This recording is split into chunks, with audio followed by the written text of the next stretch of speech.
Welcome back to another episode of Mommy Monday, where we keep it real, raw, and uncut. Brought to you by the Live to Belong podcast. Okay.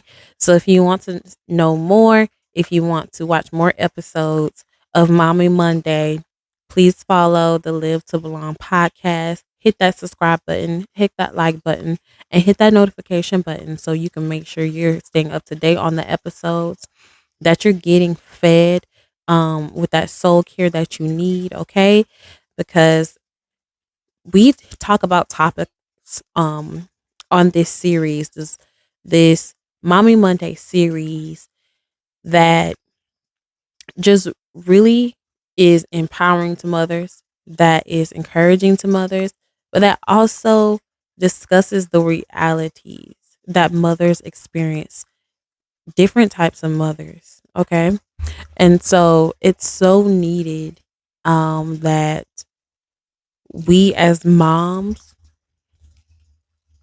have spaces where we can discuss these things that are not so comfortable to discuss with people who are not actively living, okay, living in it, living in motherhood, going through the transitions, going through the changes that you're experiencing as a person that's affecting your journey as a mother, going through different stages with your kids growing that affects you as a person and challenges you as a person.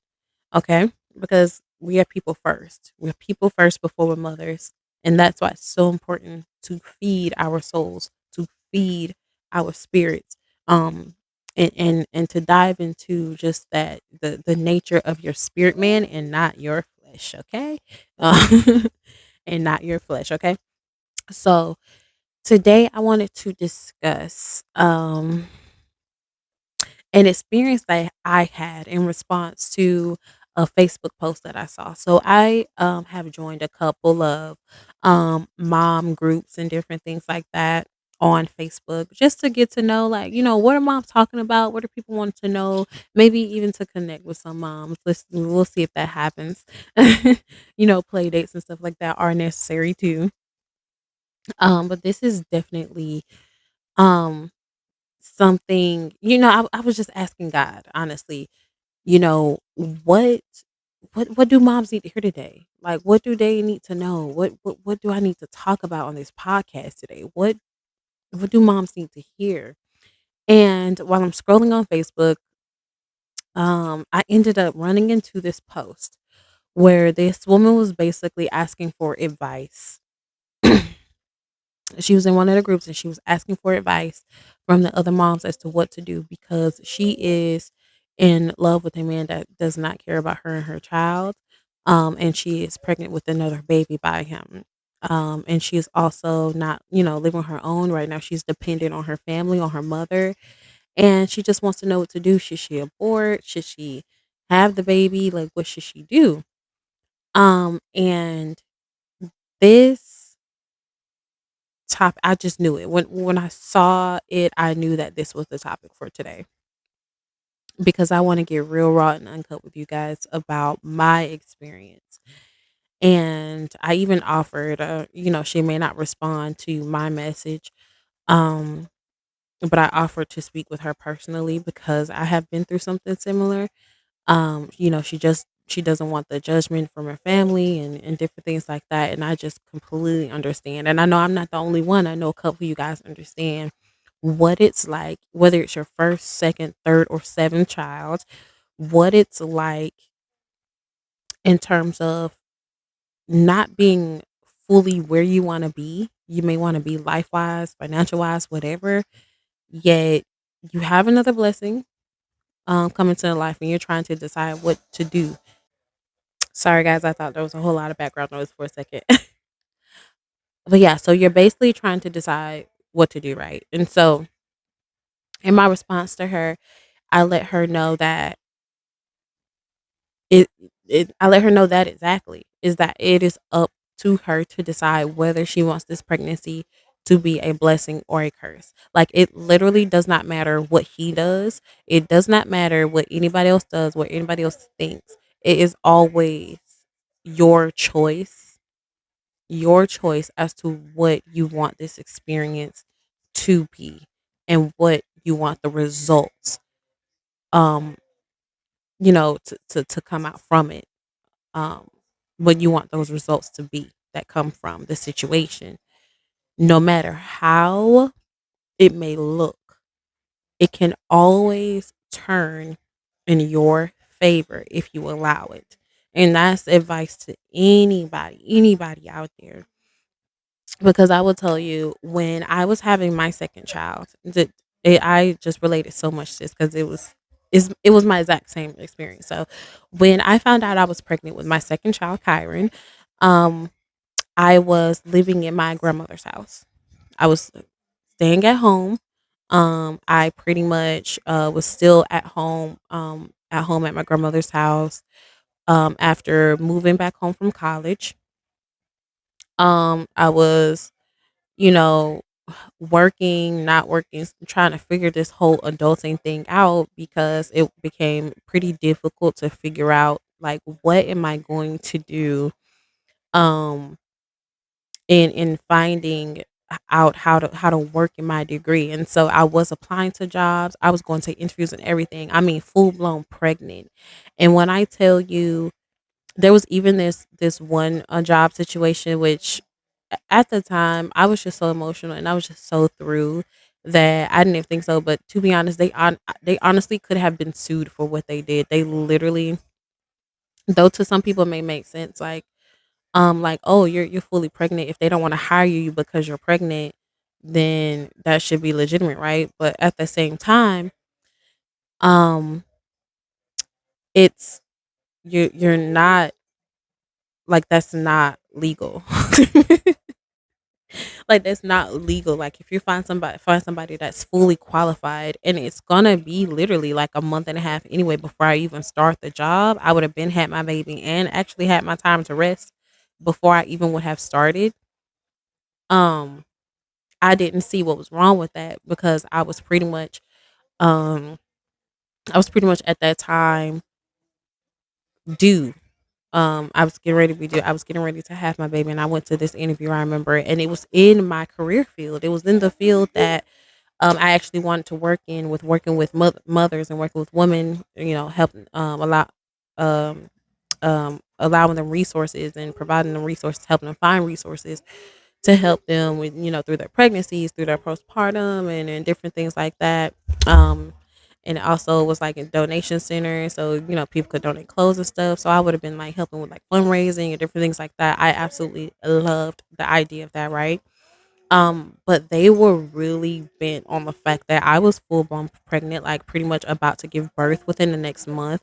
And they were just like, do you really think you're gonna be like, I'm like, this is my second baby. Like, from my first baby and experiencing like how my body bounces back, I know what to do. It's not gonna take me long. I can start like pretty much after I am done with him giving birth and delivering. Those 2 weeks, I already know the pumping regimen, all that stuff, milk. Like, I already know what to do because I have done it, and I had a really super crazy schedule that I had experienced in college because I had my first baby in college. So getting to classes, getting him to daycare, picking him up, making sure I'm pumping and having milk stored up and all of this stuff on schedule, and making sure I stick to that to make sure I got things done. That was definitely a challenge. That was definitely a challenge. However, so I was like, yeah, I would definitely, like, it does not take me that long to bounce back. I know exactly what to do to make sure I heal my body. I'm even doing even better now because now I'm working out while I'm pregnant and all this different stuff. Like, I know how to prep my body for this. Like, I got this. And at the time frame they wanted somebody to start, oh, I definitely would have been ready, but they denied me because everything was in alignment. My resume, my credentials, my experience, everything. And I got to know because they were concerned that I would not be able to perform the way that I need to because I was pregnant or that I would have just given birth. Anyway, that's a side note. But just to share that, maybe somebody needed to hear that. Maybe somebody needed to know that you're not the only one that has experienced that or has experienced that. I want you to know that you do have the right um to counteract any actions that are taken against you like that, but also to encourage you that like everything happens for a reason. I truly believe everything has happens for a reason, and that did happen for a reason because it turned out I had my baby in January 2020. I had that interview in November 2019. I would have started not too long after I had given birth, right? I would have started that job. I would have only worked that job a month before the shutdown.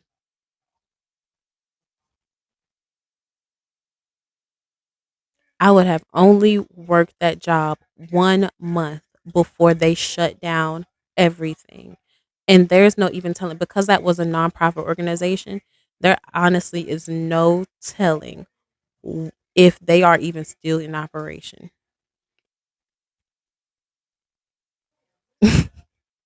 So God just saved me from a whole lot of unnecessary headache.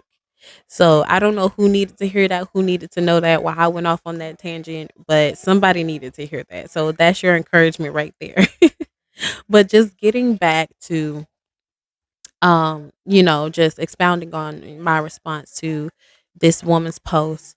Yeah, at that time I was living in my grandmother's house. I was living in the living room on her couch, um, in a very shared space. And so I had already had my firstborn, Amazi, and he was definitely a joy. He was definitely a joy to have around. I'm sure my grandmother was loving having him around and stuff like that. However, just financially, with the house and the amount of people in the household and stuff like that, things were themes could have been seen as kind of burdensome. If you know the more people, just there's more mess in the kitchen. The more people, the more things have to be shared. The more people, the more obligations and responsibilities and all these things that have to share it. And when you got a lot of brains, and a lot of hands in one pot, it's going to get crowded. Somebody's going to get upset, you know at something. And so it wasn't necessarily, I wouldn't say it's like a whole lot of family drama. It was just you got a lot of people in a space that are having to share a space, and not everybody wants to live the same. That's just how it works. You know what I mean? Um and so because my work situation was unstable, um when I found out that I was pregnant, I felt the same way. I was scared. I was scared. And I wasn't scared of having another baby. That's not the part that I was afraid of. The part that I was afraid of was the judgment. Was what would my family think? Like, am I doing the wrong thing? Am I a terrible mother for even wanting to have a baby in a situation that I'm in? And with the father not even being an ideal person. I didn't even want to be with this person. I wasn't actually with this person. It was just a thing of fling in it, and it turned into something more, something that was unexpected that I did not expect to have. And when I tell you that the exact day, I'm talking about that night that I took the pregnancy test, because I was just feeling off, and somebody told me to somebody I knew, a friend I had at that time, told me to take a pregnancy test. She said, "Just make sure, just take it, just make sure." You know what I mean? Because some guys be tripping. You never know. And when I was praying, when I tell you, it did not even take. You know how the pregnancy test tells you to take it 2 minutes to wait, and I didn't even have to. As soon as my stream of pee, it's a TMI, but as soon as it hit that pregnancy test stick, those lines were bright as day, bright as day. Like, baby, you full blown pregnant. Like, baby, you pregnant, pregnant. Okay, no hesitation. Ain't no need for even a second one, baby. You pregnant, pregnant. Okay, don't even worry about it. Don't even worry about trying to get confirmation. It's right here. That's what that pregnancy test said to me. And I remember just crying my eyes out, like bawling. I'm just like, oh my gosh, I've messed up again. Like, not messing up in turn not messing up in terms of the children. You know what I mean? Like, everything happens for a reason. It's just in those moments when you're thinking about, oh my gosh, what is everybody gonna think? The money, my money is not right. My life is not where I want to be, and that's why I feel like I was making a mistake. I felt like I was making the mistake of bringing a child into a situation that I was looking at as impoverished. Okay. Um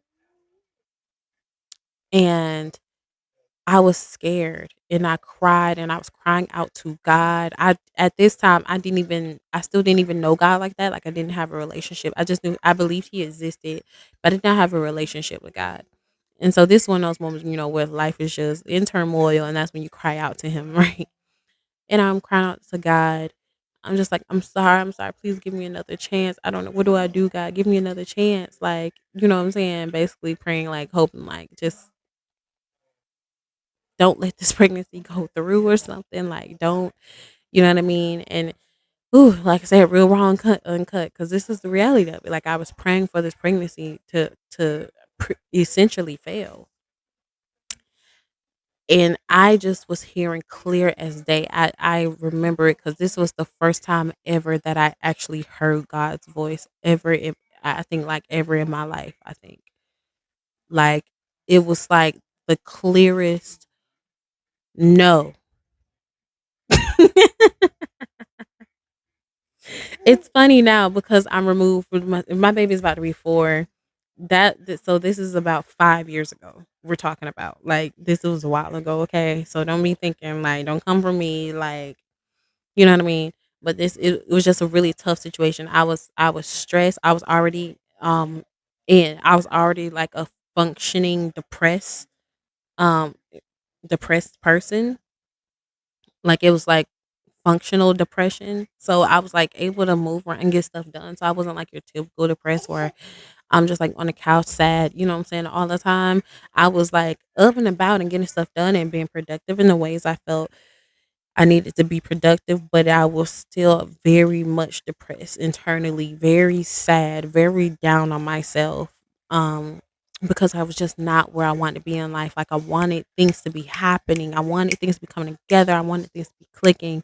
And so I was not appreciative really at all at that time of just about in the moment, what's going on in the moment, where I was, being appreciative about where I was so that I could really heal internally and like move forward. I was just really so stuck on trying to make things happen because I felt like a disappointment. Like, I wanted to be making more money. I wanted to be accomplishing. I wanted to feel like I had some type of trophy to show my grandmother, to show my parents, like, yeah, I know I did this out of it will be considered maybe the wrong timing and all of this stuff, but look what I did, look what I did. You can be proud of me though. You can be proud of me though. Like, that's what I was seeking at that time. And so because that wasn't happening, I felt like my efforts were kind of just like falling to the wayside. Like, my efforts were just not they weren't being they weren't being recognized because it just wasn't, what I'm saying, by myself.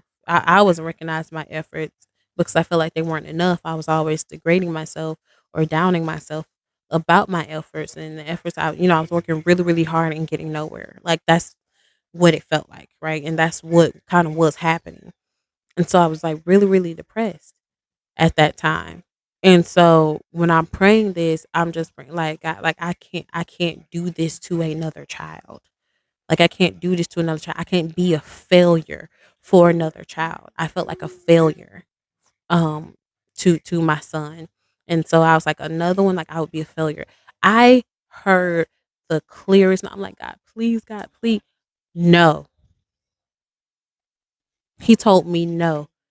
When I heard that, I started crying even hard. I kid you not, crying even harder. And the crazy thing is, I was looking crazy because I was outside.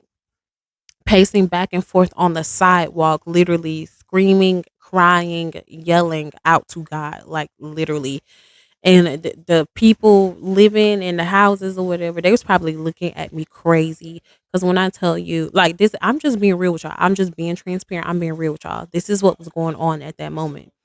And I know there are some people that can relate. So that's why I'm being so transparent right now because I really want to encourage you. Like, I'm 5 years removed from this, and that could not have been there could not have been a better blessing that entered into my life at that time. And that's for me. Like, everybody has a choice. Everybody has decisions that they have to make. Um, and that's why, I gave the response that I gave her. And then that's why if there's anybody out there that's listening to this that is in a similar situation, or you're still overcoming even the emotions, the trauma of anything like this, similar to this that has ever happened, you're still healing. I want to encourage you. It does get better.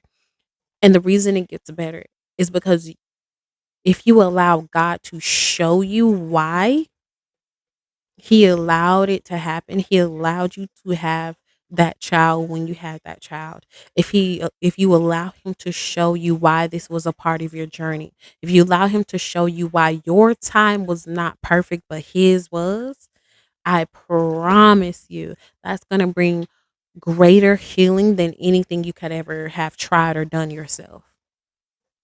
Because I feel like a lot of times, like, we're trying to heal ourselves, heal ourselves, heal ourselves. That's all we hear on social media. Heal yourself, heal yourself, heal yourself. Sis, go heal. Yes, go heal with God though. Like, go heal with help. Go heal with help. Because you can't heal on your own. You can only get so far on your own, and I feel like that's why a lot of people are stuck. Because you get to a point where you feel like I'm healed, I'm healed, I'm healed, I'm healing, I'm healing. But then you kind of hit this wall. I know I'm not the only one. I know I'm not the only one. If I'm not the only one, put some praise hands or some clapping emoji hands in the comments because you hit a wall. Like, when you're doing it all yourself, you eventually hit a wall. Why? Because God created it to where we cannot see ourselves to the fullest extent. We cannot see the full capacity of ourselves, and that's for a reason.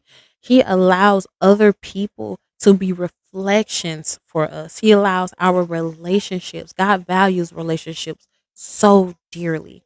And he allows relationship to be reflections for us so that we can continue to heal with help because he doesn't want us to do it alone. Like, when he said it's not good for man to be alone, when he tells us that in Genesis, when he says that and he creates a partner for Adam, that he did not only set that principle in stone just for romantic relationships, just for relationships where you're going to be procreating with somebody else. He set that in stone relational period because not only was that the first man and woman to come together and procreate on this earth, they were the first like relationship between humankind period. So that relationship set the standard for every other relationship, every other type of relationship. God set that principle in stone for every kind of relationship. It is not good for you to be alone. It is not good for you to heal alone. You need to heal with help. And God will send that. God will send that friend that you need at the time to really be real with you and say, "Hey girl, you know, you really have a short temper. I'm not going to lie. I love you. However, your temper is pretty short, girl. You really gotta work on it. You gotta work on it. You know what I mean? Like, somebody to come into your life and be real, to encourage you to be a better version of yourself in that relationship. He wants to send you people like that. He wants you to have relationship. And we can get so stuck on the romance that we don't recognize just the high value that is in friendships and platonic relationships. Like, it's so valuable to have, and just in general, just to have somebody in your corner that does not want anything from you physically. That's so necessary. Like, can we be real about that?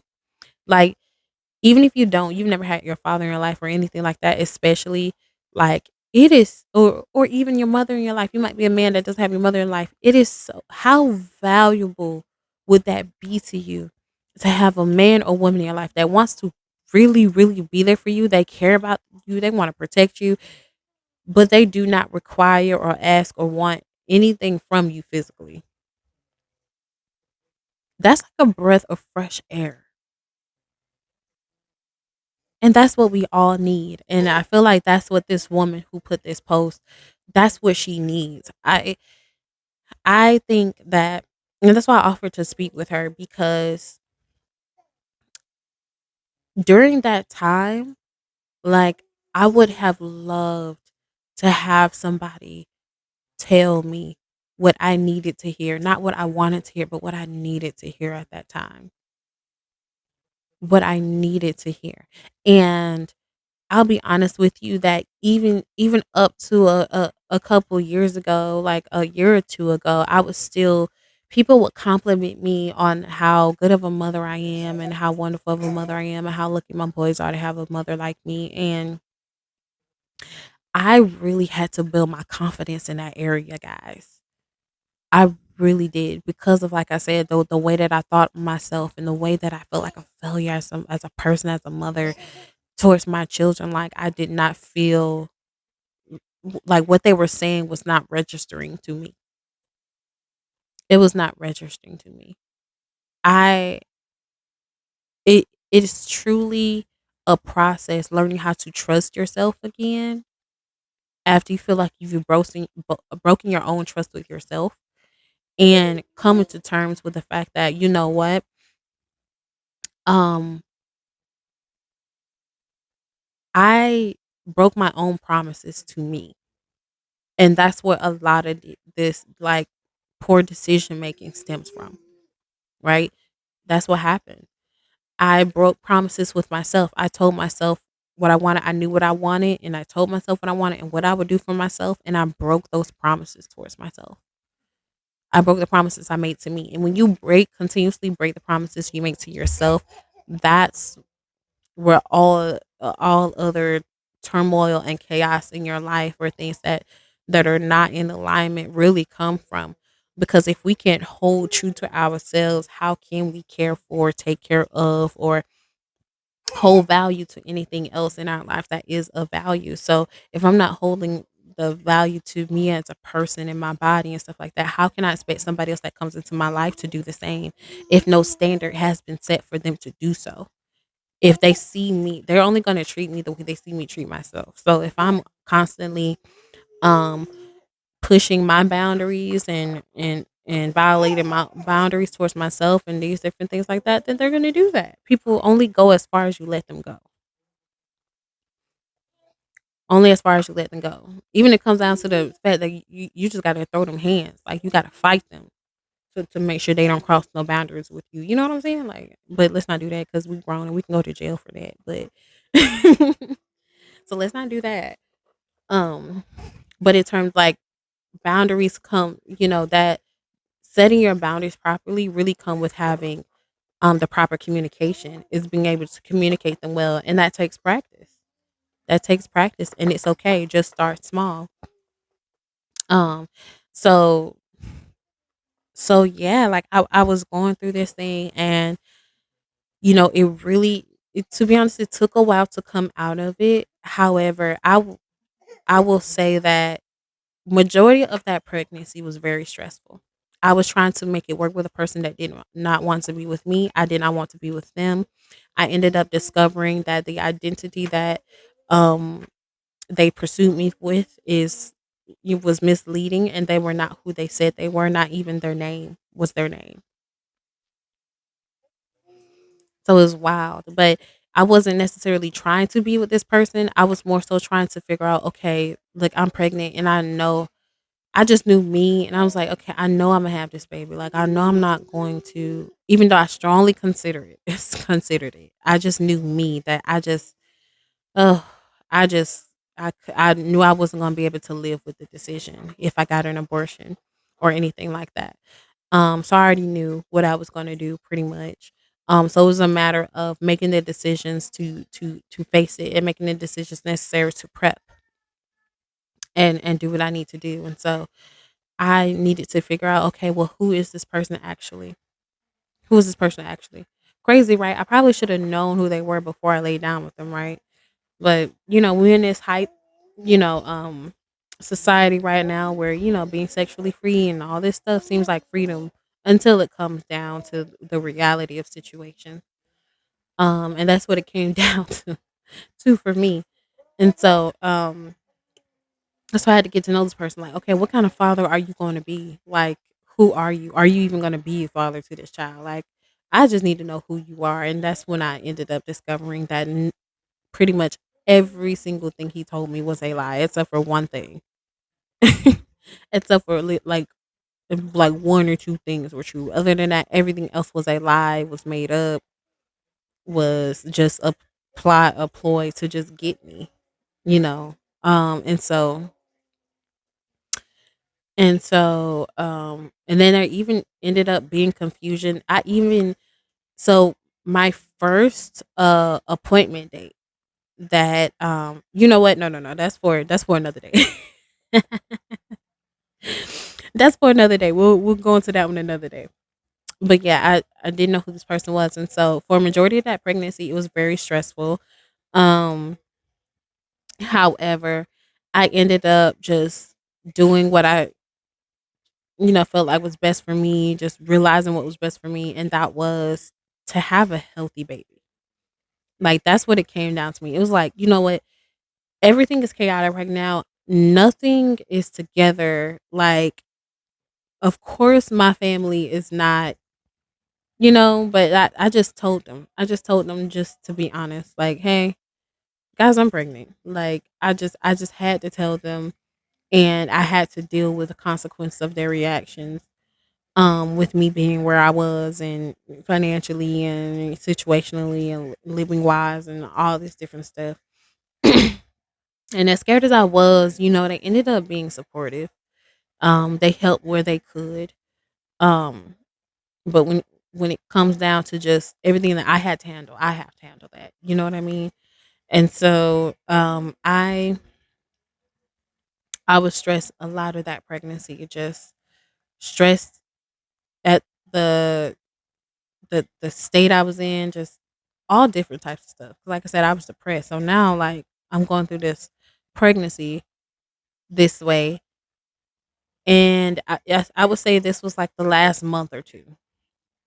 I just had hit that final straw for me was just pulled in the situation. And so it just hit me just like what I care most about right now is a healthy baby. And that means I have to be healthy. Like I cannot do this anymore. I cannot stress anymore because I'm stressing and now I'm worrying because I'm stressing. I'm worrying about the health of this baby because I'm stressing. And that's making me stress even more. And I was like, no, I cannot do this. I cannot do this. And um I was into my spiritual journey at that time. Um and so that was helping like a little bit, but it's just that when that final straw had hit, I was just like, no, I can't do this. I gotta let go. Like I'm trying to control things that I have no control over. I gotta let it go and I gotta go have a healthy baby. Like I don't care what anybody's saying, anybody at this point. I don't want none of these people in the labor and delivery room. I have to have a healthy baby. I cannot do that anymore. I cannot do any of this that's going on anymore. And so that's what I did. I literally cut off all communication.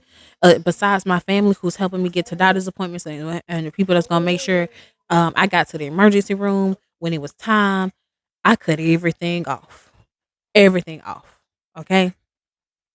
Okay. I cut him off. I cut his grandma off, his mama off, his everybody off. I can't do it no more. I gotta go have a healthy baby. I'm so serious. I cut everything off. I started I started meditating every day. I started, and this was like literally, I'm talking about the last few weeks of my pregnancy. I say this was the last 4 to 6 weeks when I finally got to the point where I was just like, I'm going to focus on this baby and having a healthy baby, focus on bringing myself back to center, to stop stressing because this baby has to be healthy. Like this, because that's just going to be even more, because then I'm going to feel even more horrible about my circumstances if something happens because I decided not to take care of myself during this time. Like, and I already knew from the first pregnancy what happens when you are stressed during that time, especially when it comes to the labor and delivery, how much it affects that pivotal moment. um like your body legit is just not prepared and can't handle it because it's been so under stress, it's so under duress the entire time that like your body just can't do what it's naturally made to do. Like I guys, like I already knew, and I was not gonna have that again, so I made the decision. I had to make a decision, and I made it. So I cut everybody off. I started exercising every day. I started walking every day, listening to music, just doing everything that may help me feel calm, that help me feel at peace, that help me feel positive and good and thinking good thoughts, and um reciting affirmations to myself that, reciting affirmations like, my body was made for this, you know what I'm saying, and different stuff like that. Like I was like, I'm going to have a natural birth. I had to go have a natural birth, and I said all these things like 6 weeks before my labor and delivery. Literally, guys, I worked every day towards that goal of just wanting to be at peace, wanting to be happy, and I wanted to bring this baby into joy and happiness that I had within me. Like it had to be joy in me for him to be brought into happiness and peace and joy, because I want him to know that he is welcome, that I'm happy to have him when I have this baby. I want him to know that I love him. I'm joyful that he's here when he arrives. That was so important to me. And so and so yeah, I ended up achieving that. I discovered methods on how to have a meditative birth, so I was able to have him. I was literally able to go through all of all of the levels, increasing of contractions and everything, into the pushing and pushing out and all of that stage with no medication, nothing, with like I was in pain, but I wasn't like, I was in meditation at the same time. So it's just like I learned how to properly breathe so that I could push right. He came out in two pushes. Like I'm so proud of that. I know it's, but I'm so proud of that because I literally had to work for that. My first child, they used the forceps and stuff like that to get him out and stuff because I didn't even know how to push. I didn't know what I was doing at all. I was on an epidural. Like it was just hectic. Um it was just hectic, and so I wanted to make sure I achieved this goal this time, and so, and to actually be happy during the process. So it's like not that I wasn't joyful and happy during the first pregnancy, but I was just so in a state of just like, I was really upset. I was really upset and really angry at different things that was going on in my relationship at that time, that I felt like I didn't fully enjoy that process the way that I know I should have. And so I wanted to make that up by making sure I did it with my second child, and I did. And it has turned out like he literally is a ball of joy. Like every single day, like he brought me back to the to me seeing and realizing, understanding who I truly am at my core, with him just being the ball of joy that he is. I'm able to see that through him and realize like, whoa, like I allowed life. I allowed I made the choice. That was me making a choice. I allowed life to shape me, to make me angry, bitter, resentful, and all these different things, and depressed. I was allowing the circumstances of life to dictate who I was becoming and who I was and how situations were going to be, when really the power was in my hands the entire time. And that's what that whole process of just making that decision 6 weeks before, going through the process, and you know what I mean? Like that's what really helped me. And so even though this young woman may feel like it is not the right timing, even though you watching, whoever you are watching, may feel like it's not the right timing or it wasn't the right timing, and you having your child, I promise you, God does not open up a womb for no reason.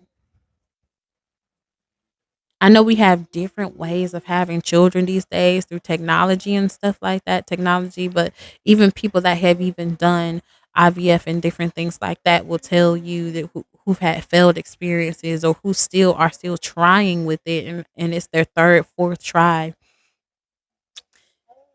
that the OG, the original design for the way this thing happens is God who opens and shuts the womb. And the fact that he opened your womb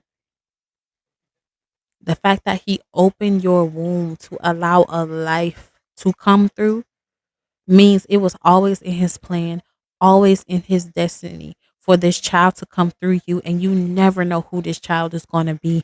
I'm all about, it's your choice. It is your choice.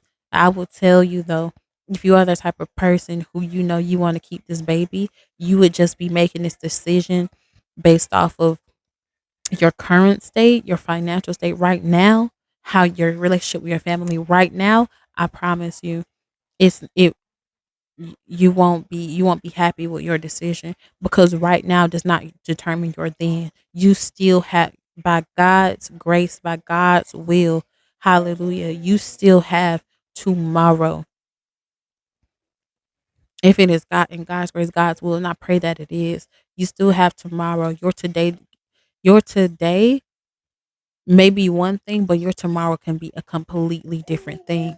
And that's why I stress that it is like I told her, it is your decision. No matter which way you choose, whether you choose to get an abortion or to put the baby up for adoption or you keep your child, regardless, it is not the child that determines the circumstance. To be honest, you were already in this situation before you found out about this pregnancy.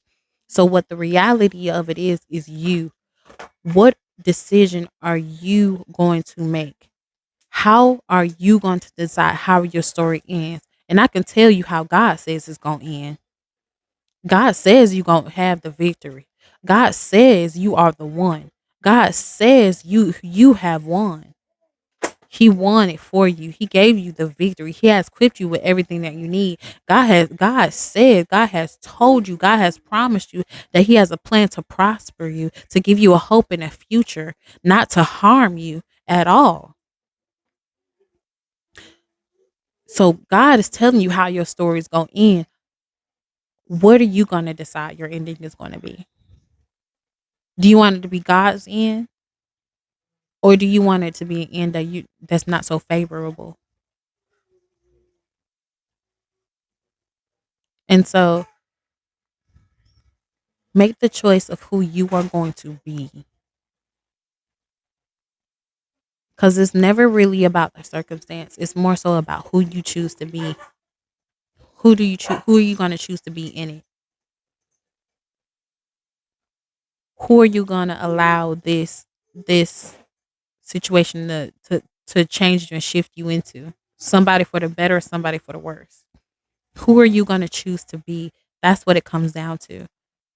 The fact that you lack money is not because you lack maybe a job or lack the stream of income. That may be the case, but however, it is even more so your mindset. If you see yourself as impoverished, you will remain impoverished. If you see yourself as not a good mother, you will not be a good mother. If you see yourself as a terrible person, you will be a terrible person. However, if you allow yourself to see yourself the way God sees you, if you allow yourself to see yourself the way in the way that you have been fearfully and wonderfully made, that stuff comes to you. It flows to you. Almost, it seems effortlessly. There are gifts and talents that you have that God needs you to use, that people out there need you to use, because they need your help. They need your service. They need your assistance. They need you. They need what you have to offer. When are you going to allow yourself to see you valuable enough, worthy enough to be invested into. So you got it. You got it. I hope this piece of my testimony, because it's just a piece. When I tell you God has been good, I mean He saved me and allowing me to have that child. Even just the story of just what was going on that night when I found out I was pregnant. Just that's a whole God delivered me. God delivered me, and I am forever grateful. And that's a whole nother story for another time. But trust me, we're gonna be keeping it real raw and uncut here on Mommy Mondays. And so I love you. Stay encouraged. Stay encouraged. Stay connected to the Live to Belong podcast if you want to continue receiving the encouragement that you need. I love you. God loves you. Keep living. Know that you belong. Know that you belong. Know that that child belongs. Know that that pregnancy, your journey, every step of your journey belongs exactly where it is, exactly where it has landed, and decide how you want to move forward. Decide how you want to move forward. I love you. I will catch you on another episode. I'll catch you on guys on Friday. And so I'll see you later. Peace.